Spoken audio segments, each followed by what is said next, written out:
metade do ano talvez seja a época mais adequada para que nós possamos falar a respeito de finanças.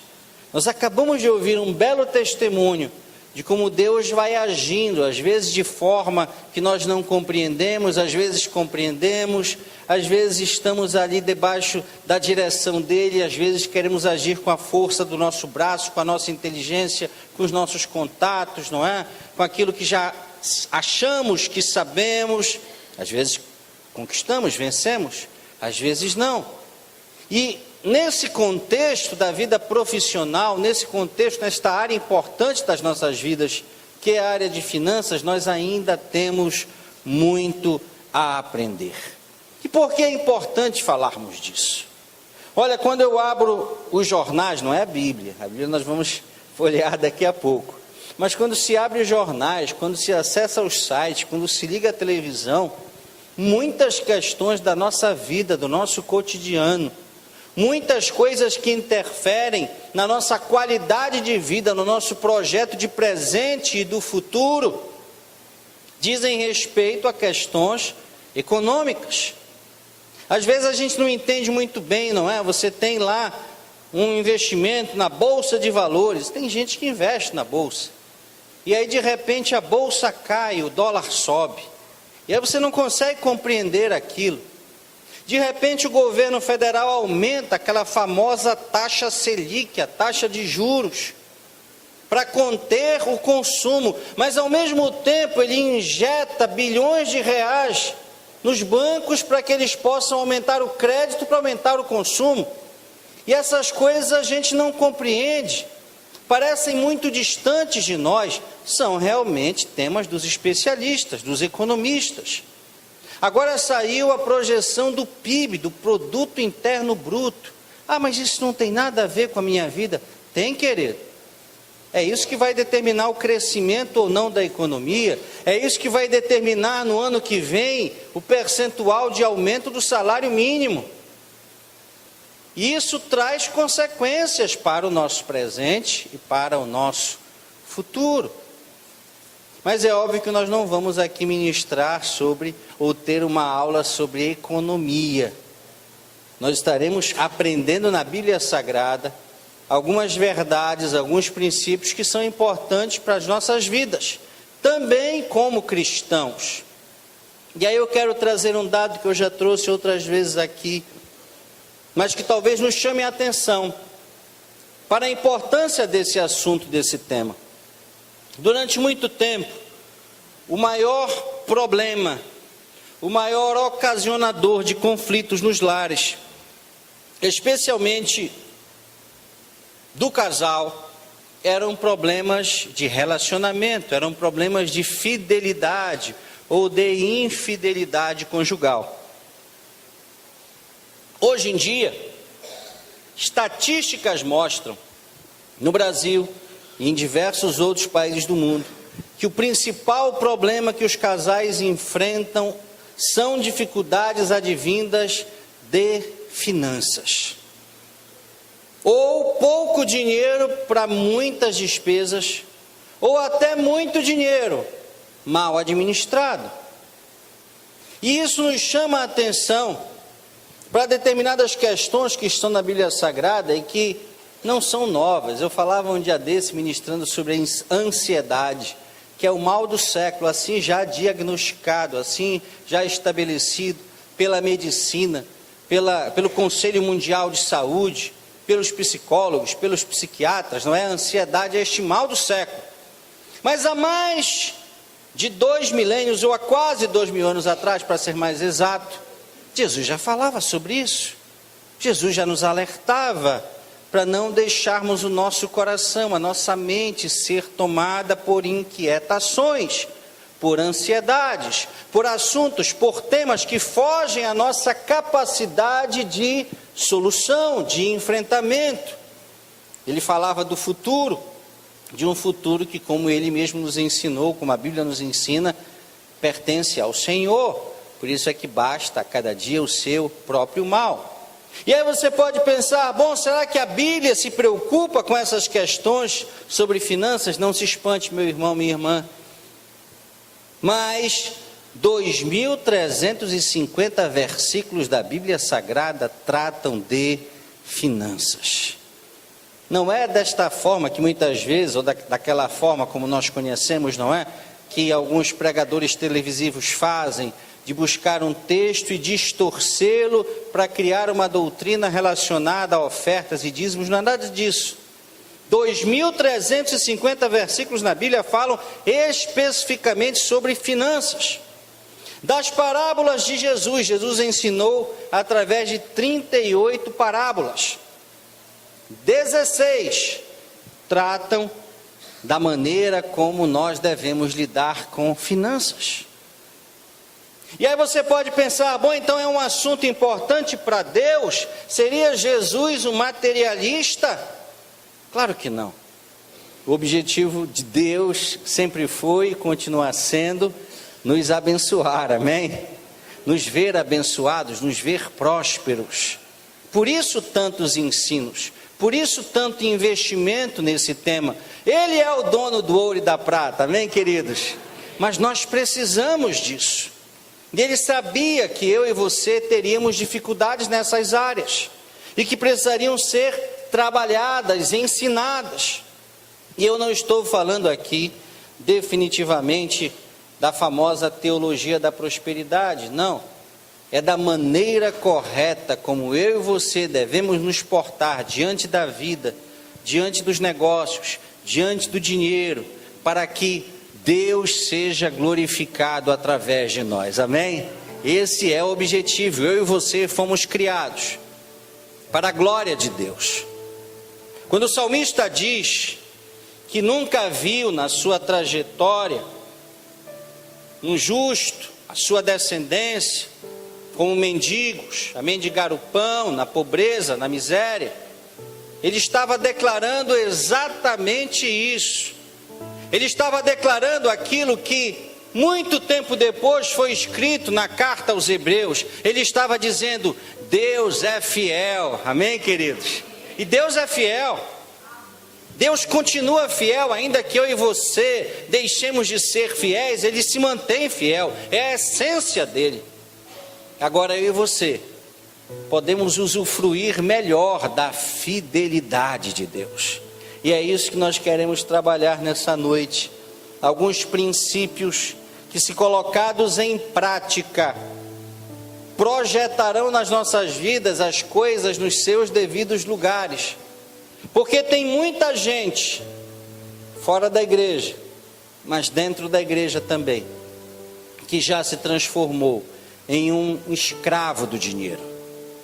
E Deus quer que você seja senhor do dinheiro que Ele tem te dado, amém? E é sobre isso que nós vamos tratar e trabalhar nesses minutos que temos nesta noite.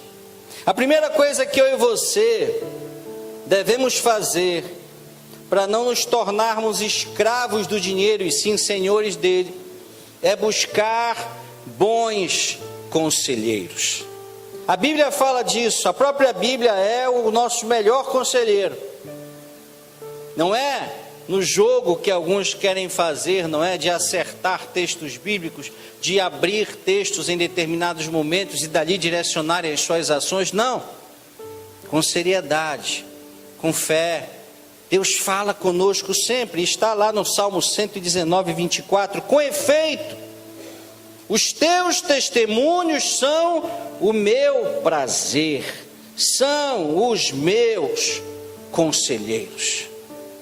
Queridos, eu falo isso para os meus filhos, na esperança que eles nunca se esqueçam. Toda noite eu pergunto, falo a mesma coisa e eles têm respondido, graças a Deus. Eu digo, meus filhos, o que é a Bíblia fechada? Eles dizem, um livro qualquer. E a Bíblia aberta? A palavra de Deus. Amém?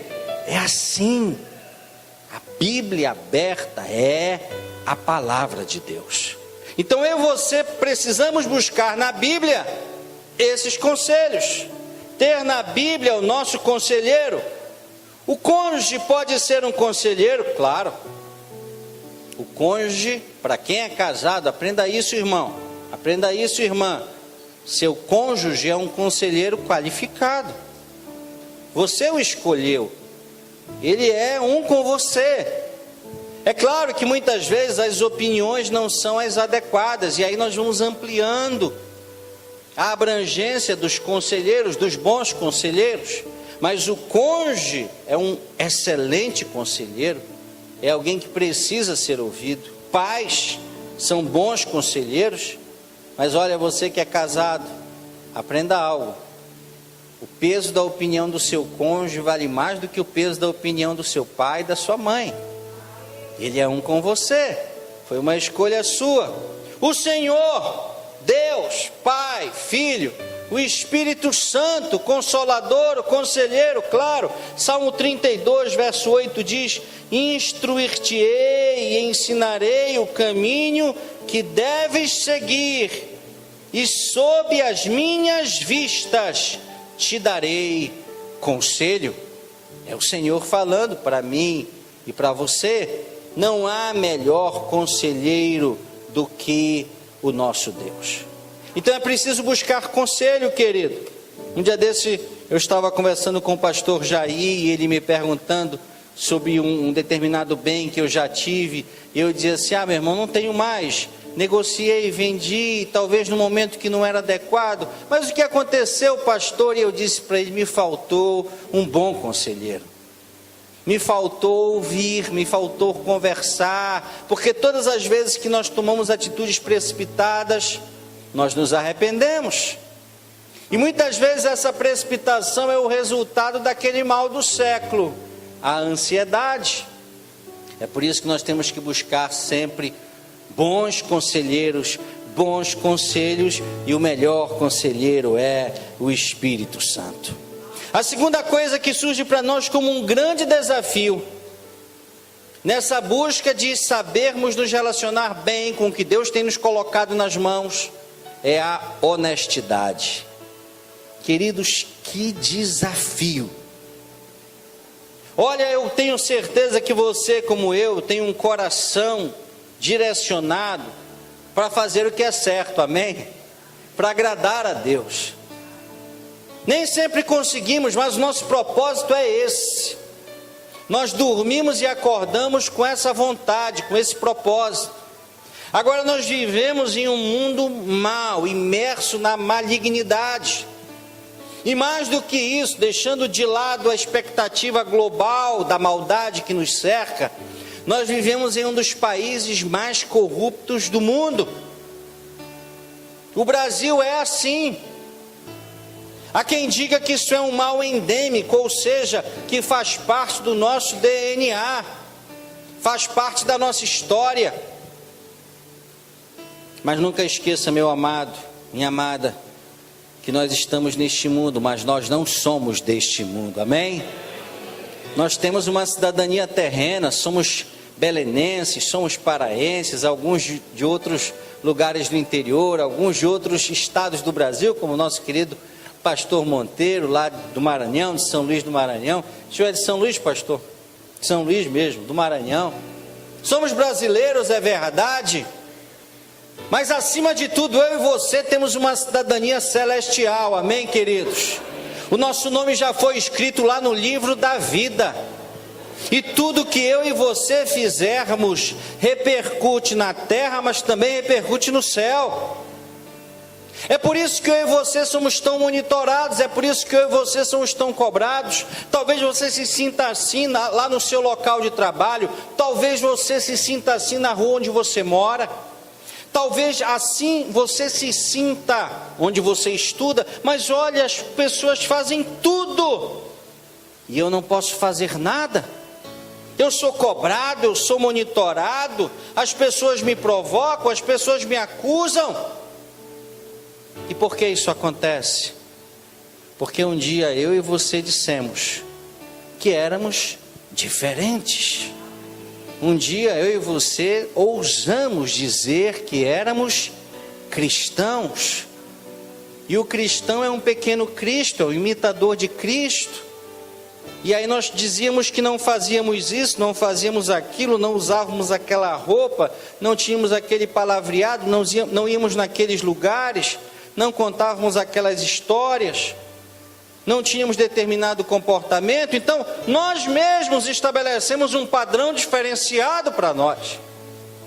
E aí é óbvio que cada vez que eu e você falhamos, erramos, cometemos esses erros que nós dissemos que eram pecado, que eram erros que desagradavam a Deus, as cobranças vêm. Mas a Bíblia nos desafia a essa integridade. Queridos, tudo no Brasil é relativizado, mas algumas coisas para nós têm que ser absolutas, amém? Tem que ser um propósito, um projeto nosso. E a Bíblia nos diz em Provérbios 20, 23, na versão da Bíblia Viva: o Senhor detesta todo tipo de mentira, todo tipo de desonestidade. Você pode olhar para o lado e ver pessoas prosperando na maldade, pessoas prosperando na corrupção, mas a própria Bíblia nos diz que um dia essas pessoas terão as suas vidas requeridas. E o que eles levarão daqui? A Bíblia nos diz que onde está o nosso tesouro, também está o nosso coração. E a pergunta que o Espírito Santo nos faz nessa noite é: onde está o teu coração, filho? Onde está o teu coração, filha? O que é mais importante, o que é prioritário para ti? Como sempre diz o apóstolo, as coisas efêmeras, as coisas passageiras, pequenos prazeres, pequenos momentos que podem roubar de nós, não é, pastor Sidney? A certeza da eternidade. Então vejam que o tempo todo nós estamos fazendo escolhas. E essas escolhas podem ser determinantes para o nosso futuro aqui ou para o nosso futuro no porvir. Isso deveria nos levar, talvez, a dizer muito mais nãos do que temos dito. Isso deveria nos levar à tomada de determinados posicionamentos muito mais radicais do que temos tomado. E aí vamos sofrer perdas, pastor? Provavelmente sim. Será que eu vou ser perseguido, pastor? Talvez. Será que eu vou ter que abrir mão de algum sonho, de algum luxo, de algum desejo meu que está à minha disposição? Eu acredito que sim. E será que isso é muito diferente daquilo que Jesus disse que seria o cristianismo vivido pelos seus discípulos? Eu acredito que não. Ele nos avisou que seria assim. Lá nas bem-aventuranças ele fala: olha, bem-aventurados sois se mentirem a respeito de vós. Bem-aventurados sois se vocês forem perseguidos, se vocês forem encarcerados, se vocês sofrerem perdas. Mas olha, regozijem-se, porque grande é o vosso galardão que está no céu. Amém, queridos? É lá que nós estamos plantando, é lá que nós estamos entesourando, porque aqui a Bolsa de Valor um dia pode dizer que nós somos bilionários, e no dia seguinte pode dizer que nós estamos falidos, mas aquilo que nós acumulamos no céu ninguém pode roubar, amém? Olha, creia nisso, pense nisso, aleluia. Que Deus nos ajude a sermos honestos, que Deus nos ajude a sermos íntegros. Não é fácil, não é fácil para você, não é fácil para mim, não é fácil para o nosso apóstolo, para o nosso líder, para o anjo dessa igreja, não é fácil para ninguém, queridos. Mas nós estamos juntos nessa batalha, juntos nesse propósito. E aprenda, tenha certeza, não estamos sós. Quando nós escolhemos um caminho da facilidade, olha, você pode até conquistar o que você sempre sonhou conquistar, mas você está só, não precisa dar nem culto em ação de graças. Você está só, aquilo é fruto da sua inteligência, do seu trabalho, da sua sagacidade. Mas quando você faz a vontade de Deus, você pode ganhar pouco, você pode ter pouco, mas aquilo que você tem, saiba Deus está sendo glorificado através do que você tem, do que você é, do que você tem conquistado. A terceira coisa é que Deus espera de nós liberalidade. As contribuições devem ser generosas. Lá em Atos 20, 35 está dito: mais bem-aventurado é dar do que receber. Mas essa é uma escolha. A lei da semeadura é uma verdade absoluta. E ela não é uma verdade pregada, como alguns podem pensar, apenas nos templos evangélicos, não. Ela é uma verdade vivida por todos aqueles que querem conquistar uma prosperidade diferenciada. Isso é uma escolha. Só que é uma verdade inquestionável. Tem muita gente que acha que o apóstolo Paulo, porque alguns textos bíblicos acabam sendo distorcidos por pessoas e líderes mal intencionados, mas tem gente que acha que o texto de Paulo, 2 Coríntios capítulo 9, fala de outra coisa, mas não.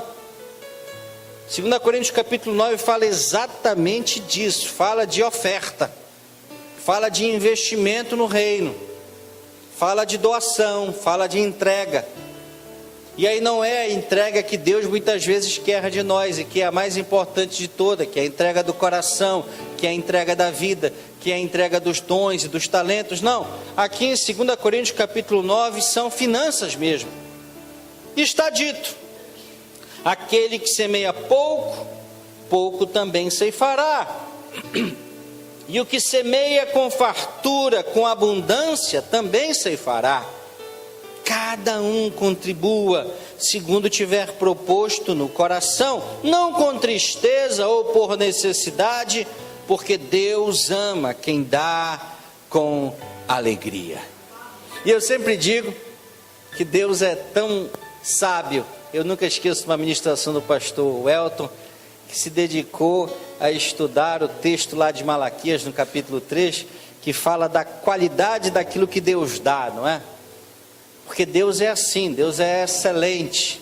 Então lá está escrito: bênção tal, que Ele liberaria, abriria as janelas dos céus e dispensaria sobre nós bênçãos tais. E a gente não sabe o que significa isso. É uma bênção excelente, uma bênção qualificada.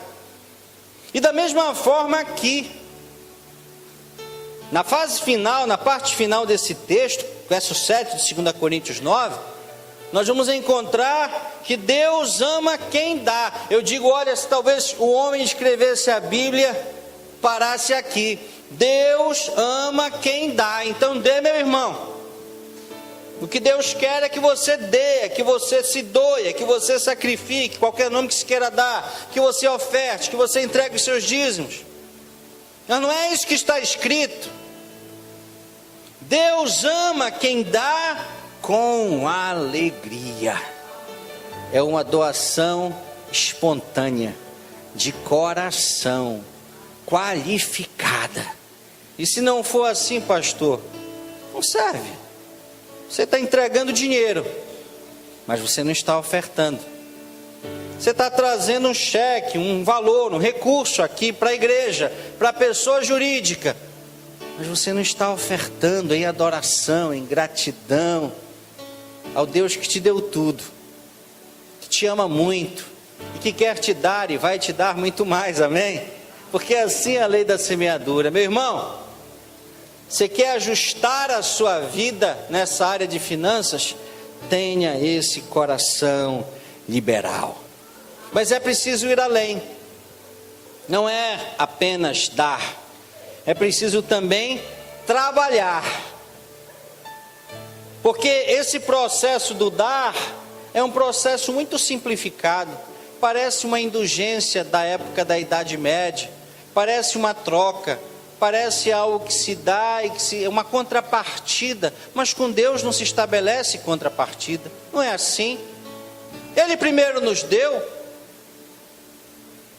Nós somos sempre devedores em relação a Ele. Não funciona e nunca funcionará o homem querendo estabelecer porfia, contrapartida, colocando Deus na parede. Nada disso funciona. Deus é soberano. Mas Ele é abençoador e Ele quer te abençoar, amém? E Ele vai te abençoar em nome de Jesus. Mas é preciso trabalhar. E olha, eu olho para alguns rostos aqui e conheço a história de alguns homens e mulheres que aqui estão. E eu sei que nós estamos, pastor Elton, diante de pessoas trabalhadeiras, como se diz no interior, né? Trabalhadores de verdade. Gente que não fica parado esperando as coisas acontecerem. Gente que não fica esperando as coisas caírem do céu. Não. Está no lugar da bênção. Está procurando a bênção. E aí é óbvio, como diz a palavra, as bênçãos vão atrás de nós e vão nos alcançar. Amém? Hoje é um dia de bênção na tua vida. Creia nisso, querido. Mas você está no lugar da bênção. Domingo à noite eu estava lá no lugar da bênção, lá na Mário Covas. Que lugar maravilhoso, que ambiente especial Deus está constituindo ali na Mário Covas, não é? Na Igreja Batista Missionária, que está organizada já há algumas semanas e funcionando algumas semanas. Que clima maravilhoso, é o lugar da bênção. Muitas vezes as pessoas querem ficar na sua zona de conforto, não funciona. O modelo do Mar Morto não funciona. Só receber, não. É preciso produzir, é preciso trabalhar. Eclesiastes 9:10 está dito: tudo quanto te vier à mão para fazer, faze-o conforme as tuas forças. Pastor, já faz uns 10 anos, mais de 10 anos, porque eu já vou fazer 20 anos de formado agora em 2014. Mas quando eu iniciei a minha vida profissional foi muito interessante. Eu iniciei na Câmara Municipal de Belém e eu era assessor de um vereador e ele disse assim: rapaz, eu só preciso de um advogado na minha equipe. Eu não posso te pagar muito. Na época ele me dava R$200, me lembro muito bem, foi meu primeiro salário. Eu vou te dar R$200, tu ficas na tua casa, se eu tiver alguma questão eu te chamo, eu te aciono. Mas fica lá, não precisas vir, é muito pouco. E no dia seguinte eu estava lá. E no outro dia também. E todo dia eu ia. Mas ele dizia: Jefferson, é muito pouco, não tens por que vir, fica lá na tua casa, fica no teu escritório, me aguarda, me espera. Todo dia eu estava lá, pastor Monteiro. E 2 meses depois eu já estava ganhando R$600 naquele mesmo lugar. E algum tempo depois eu já estava ganhando R$2.000 naquele mesmo lugar. E hoje em dia, Deus tem me feito muito próspero em muitas áreas. Eu até deixei de trabalhar naquele lugar, apesar de ter sido convidado para ocupar uma grande diretoria nessa mesma casa legislativa, por outras questões, por outras oportunidades. Mas querido, querida, nós temos que aproveitar as oportunidades que Deus nos dá. É pouco, mas eu vou fazer valer esse pouco e Deus me fará prosperar e me colocará sobre o muito, amém? Assim será com a tua vida, creia nisso. Mas não fique parado. Não fique parado. E por outro lado, cuidado com os excessos. O ativismo, tão falado, o ativismo que pode ser ministerial, mas o ativismo que também pode ser profissional. Tudo em excesso faz mal. A coisa mais gostosa que você possa pensar. Os meus filhos hoje é sorvete, já vieram aqui me pedir para tomar sorvete. Em excesso faz mal. Bombom em excesso dá cárie. Carne vermelha, carne branca, até fruta, até a parte verde, até os legumes em excesso fazem mal. Castanha do Pará, que coisa deliciosa, queridos. Mas se comer muito faz mal. Há uma toxina lá na castanha do Pará, e o nosso pastor Monteiro é um agrônomo de mão cheia, sabe disso. Se você comer muito, você fica intoxicado de tanta castanha do Pará. Então, cuidado com os excessos. É preciso trabalhar, é preciso se esforçar, claro, mas cuidado com os excessos. A Bíblia nos fala muito preciosamente a respeito disso. Sabe com quem? Com Deus. Quem aqui acredita que Deus precisa descansar? Ele nunca descansa. Daqui a pouco nós vamos dormir, mas a turma lá do Japão, da China, da Austrália está acordando. Ele tem que cuidar dos irmãos lá, do outro lado do mundo. Então ele nunca dorme. A Bíblia diz: não dormitará o guarda de Israel. Ele não dorme nunca. Mas por que Deus estabeleceu um dia de descanso? Descansou Deus depois da criação? Ora, Deus descansou? Não, Ele estava nos ensinando da necessidade que eu e você precisamos de descansar. Muitas vezes nós criticamos: o pastor saiu de férias, o diabo não tira férias, o problema é do diabo. Eu não sou filho do diabo, eu sou filho de Deus, e Deus descansou, amém, queridos? E eu e você temos que descansar também. Glória a Deus. A quinta coisa é que os investimentos devem ser economizados. Nós precisamos aprender a guardar, porque há período das vacas gordas e há período das vacas magras. Olha, o Brasil há 3, 4 anos atrás estava enfrentando, ou estava recebendo um nível, um grau de investimento diferenciado. Nós estávamos na crista da onda. Hoje, queridos, nós estamos naquilo que se chama ali o rescaldo. Quem guardou, quem investiu bem, continuará, poderá suportar aí alguns meses, alguns anos de dificuldade, se é que virão, nós não sabemos. Os economistas têm prognósticos não muito bons para os próximos anos.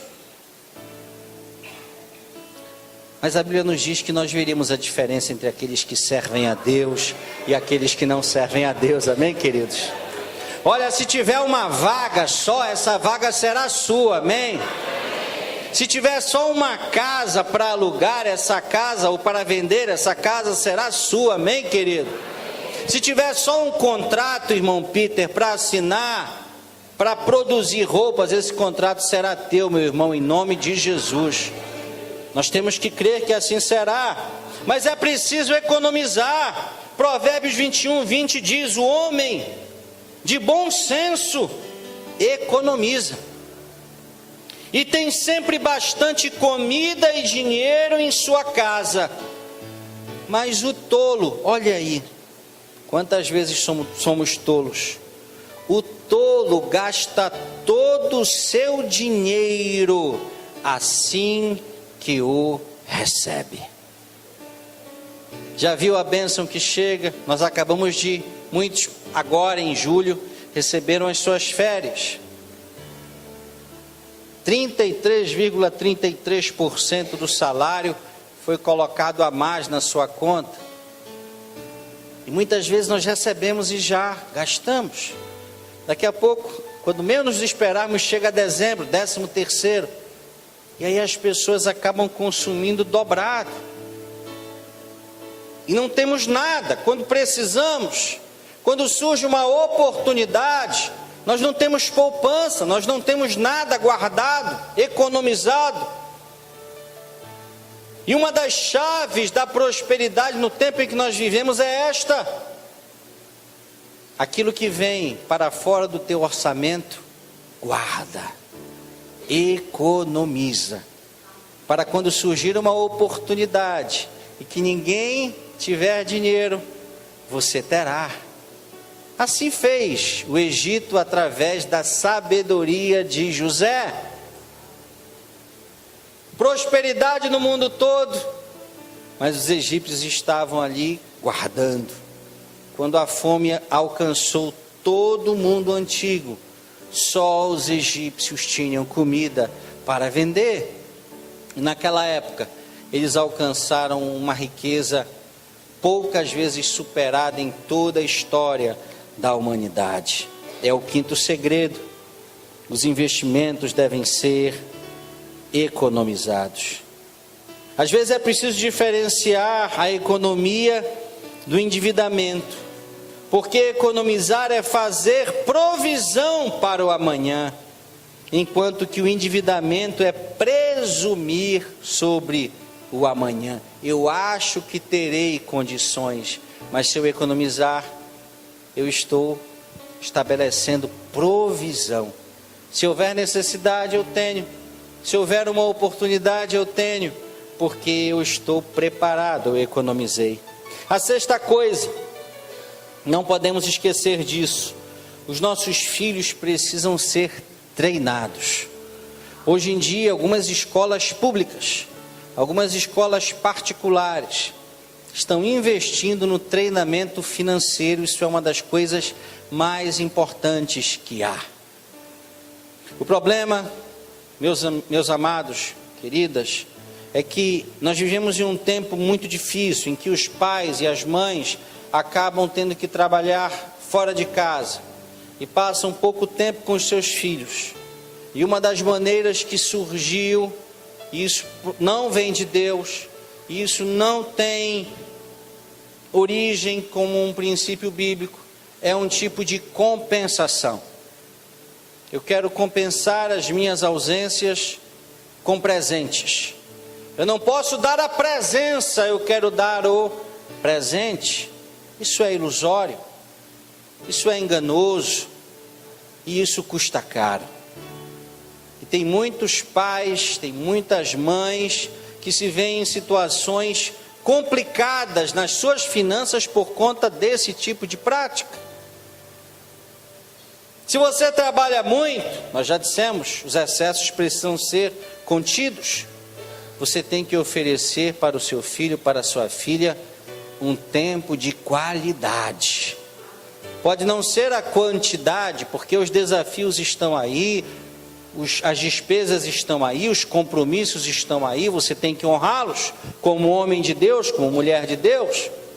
Você precisa então oferecer aos seus filhos tempo de qualidade, mas é preciso instruí-los. Está lá, Provérbios 22:6, instrui o menino no caminho em que deve andar, e até quando envelhecer, não se desviará dele. Os nossos filhos precisam aprender quanto as coisas custam. Os nossos filhos precisam compreender a partir de exemplos simples, que aquilo que parece ser uma bobagem, os R$5, os R$10 do lanche, do sorvete, representam algo. Representam inclusive algumas horas do distanciamento que eles muitas vezes reclamam do pai, da mãe. E para que se alcance aquele valor, alguns minutos, algumas horas foram investidas de trabalho, de suor. Nós não estamos dizendo que não devemos compartilhar com os nossos filhos, não devemos proporcionar-lhes prazeres, satisfazer as suas vontades. Não, isso é muito bom, isso é agradável, isso faz parte, às vezes é a linguagem do filho, e a linguagem de amor do filho, os presentes. Mas é preciso ensiná-los que cada coisa tem o seu valor, para que eles possam ser adolescentes conscientes, jovens conscientes, homens e mulheres que valorizarão aquilo que têm. A sétima coisa é que os nossos gastos precisam ser sábios. A Bíblia diz, 1 Coríntios 10:31, esse é um dos textos mais fantásticos para todas as áreas das nossas vidas, inclusive para esta, das finanças. Quer comais, quer bebais, quer façais qualquer outra coisa que seja para a glória de Deus. Amém, queridos? Olha aí, qualquer coisa, as grandes coisas, as pequenas coisas, que tudo seja para a glória de Deus. Então nós precisamos buscar sabedoria. É preciso planejar. Ah, pastor, mas eu não tenho essa sabedoria. Eu já tentei Eu posso participar de algum curso, nós temos até o curso Crown, que trata sobre essa área de finanças. É maravilhoso, alguns desses princípios são lá aprofundados, você é ensinado, mas a Bíblia diz lá na carta a Tiago, que aquele que não tem sabedoria, peça a Deus, que a todos dá. Então, meu irmão, minha irmã, querido, querida, peça sabedoria a Deus, para que os seus gastos sejam sábios, para que aquilo que você tem adquirido não seja para vergonha sua, constrangimento da sua família, ou até mesmo para vergonha do reino de Deus. Porque houve um tempo, queridos pastores, queridos líderes, discipuladores, irmãos de muitas décadas, irmãos de poucos meses, de poucas semanas de caminhada na vida cristã. Houve um tempo em que os funcionários e as funcionárias mais disputadas nas empresas eram os evangélicos. Todo mundo queria ter o evangélico. O evangélico era o melhor gerente, o evangélico era o melhor encarregado, o evangélico era o melhor chefe de almoxarifado, o evangélico era o melhor chefe de equipe. Todo mundo queria ter o evangélico. Um homem, uma mulher sérios, honestos, comprometidos, não mentiam, não fumavam, não bebiam, não se atrasavam, não fofocavam, trabalhavam, eram honestos, corretos, íntegros. Te ensinam não, como diz a palavra, fiéis a Deus, fiéis aos seus patrões. Mas hoje, você vai em alguns lugares e o que se diz é: queremos qualquer um, menos o evangélico.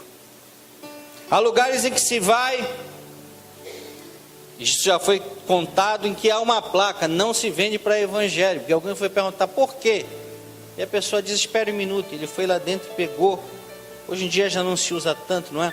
Mas ele pegou o calhamaço de cheques sem fundo, e ele diz assim: olha, todos esses cheques sem fundo são de evangélicos.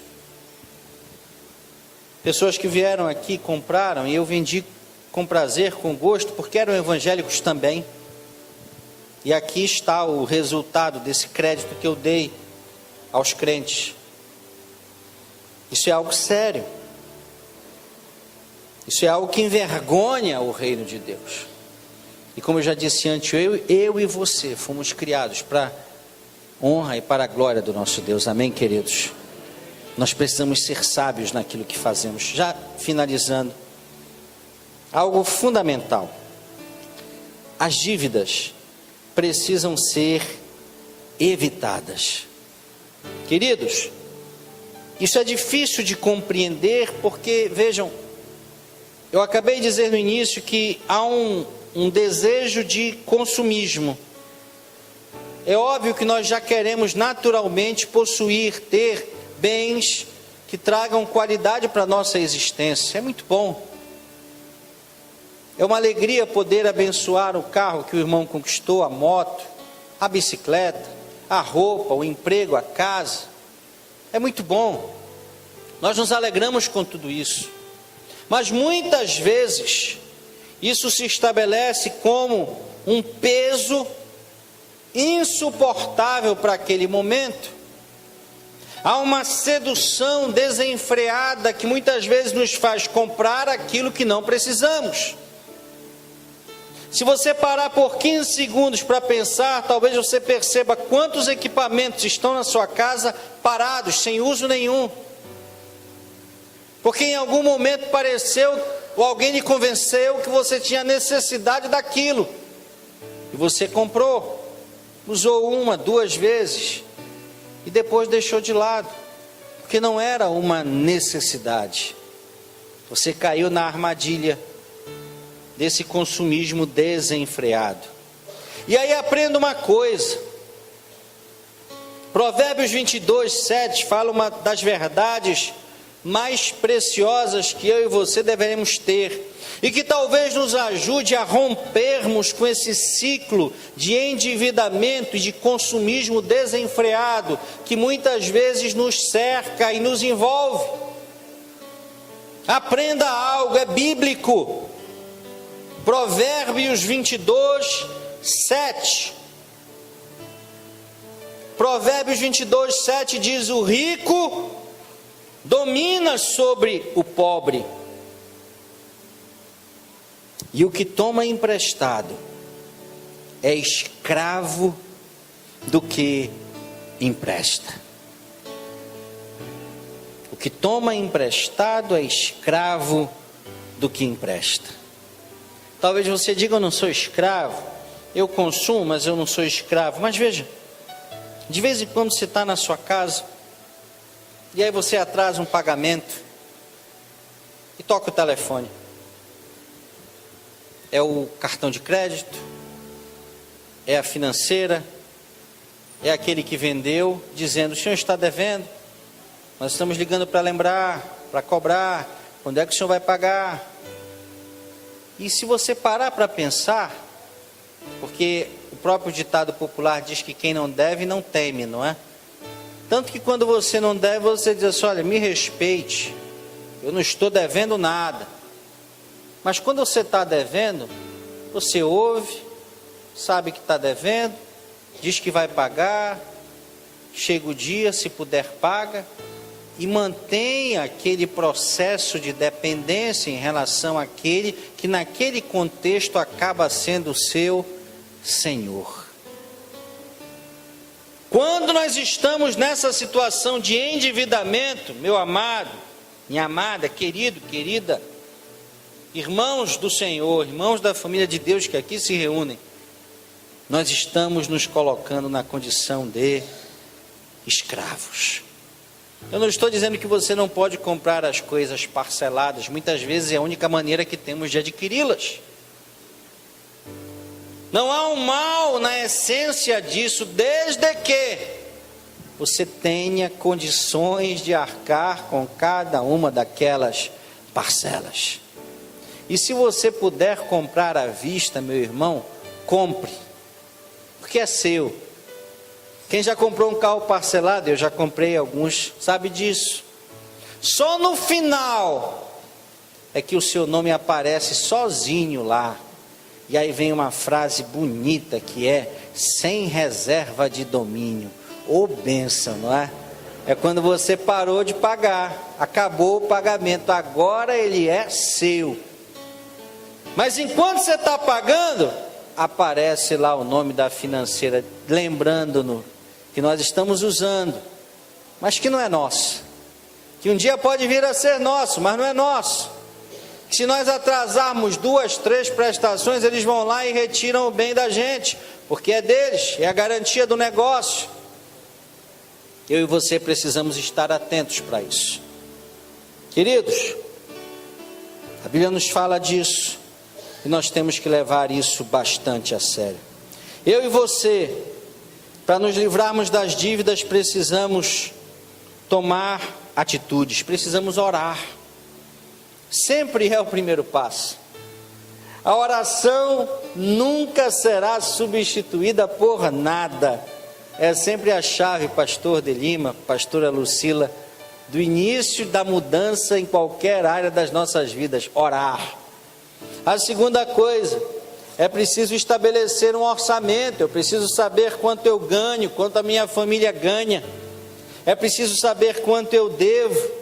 É preciso saber qual a minha capacidade.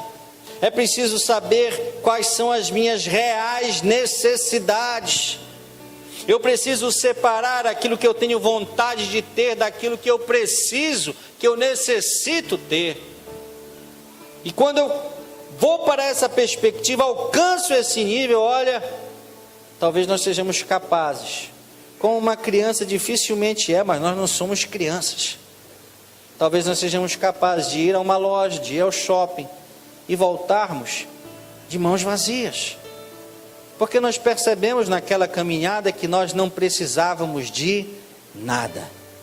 E se nós não precisamos de nada, nós não compramos nada. Mesmo que apareçam lá promoções, oportunidades, liquidações, financiamentos, créditos, seja o que for. Se eu puder Eu preciso antecipar os pagamentos das dívidas. Para isso servem alguns recursos que Deus vai nos dando, o próprio 13º, as férias, alguns bônus, alguns extras.